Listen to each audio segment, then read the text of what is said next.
Hello everyone. My name is Daisel Ramos.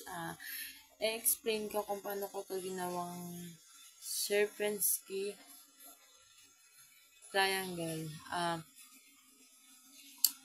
Una, ito, papaliwanag natin ito. Bakit may ganito? Ang using system, nag-i-import ito ng system o namespace na naglalaman ng mga pangunahing klase at mga function tulad ng console. And then, dito, yan, namespace, Sierpinski triangle. Nagdeklara ito ng namespace na tinawag na Sierpinski triangle para sa organisasyon ng code. And then, dito naman sa public static class program, naglikha ito ng isang static class na tinawag na program. Ang static class ay hindi maaaring in-state at ang mga method dito ay maaaring tawagin ng direkta. And then, dyan,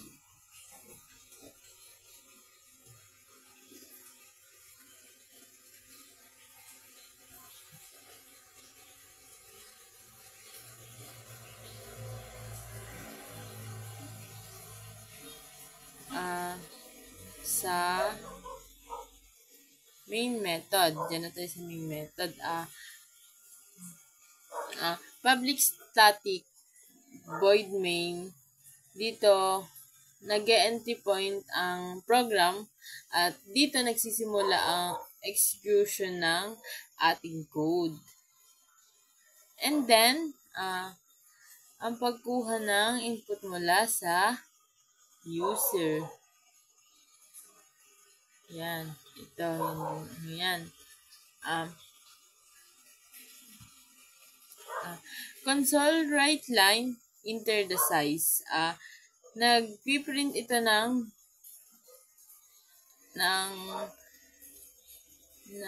mga salita o mga value sa console na humihiling sa mga nagagawa na mag-input ng triangle. Katulad kami ang nag-i-input niyan.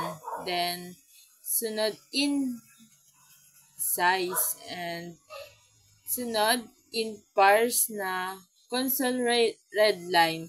Kinukuha ang input mula sa user at kino-convert ito sa integer. Ang size ay ang magiging antas ng Sierpinski triangle. And then, dyan,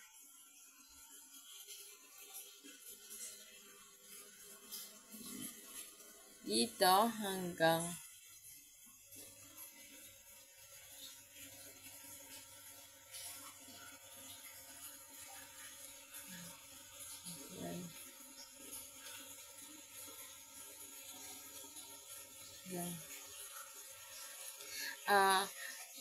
for in row 1, row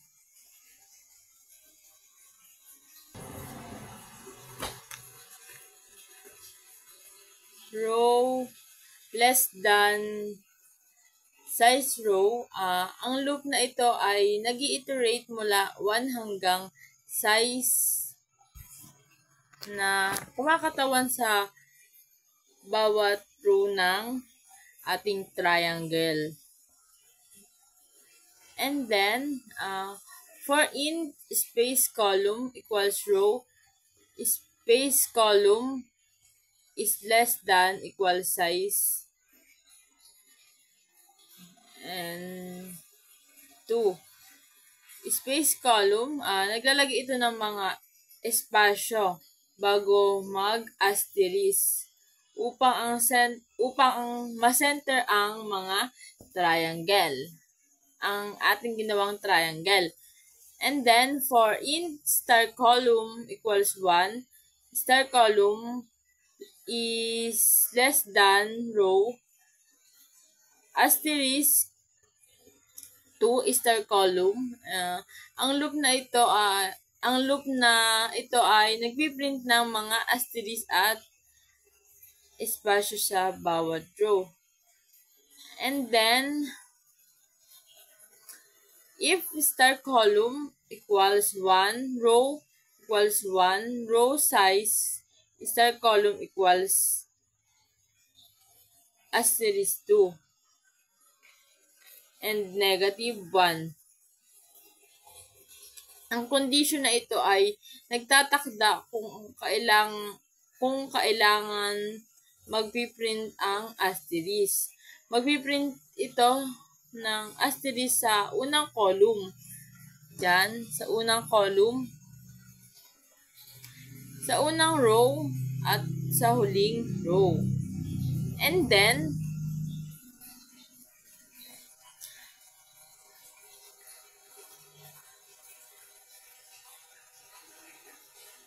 console write line, nagpiprint ng mga linya pagkatapos ng bawat row. And then, pagbuo ng mas mababang bahagi sa triangle.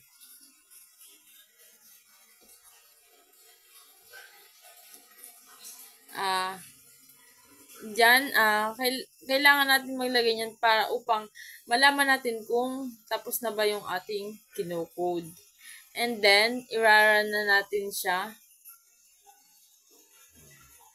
Yan, tingnan natin kung meron bang error or anything na maanahin natin. Yan, okay naman siya and goods. Thank you.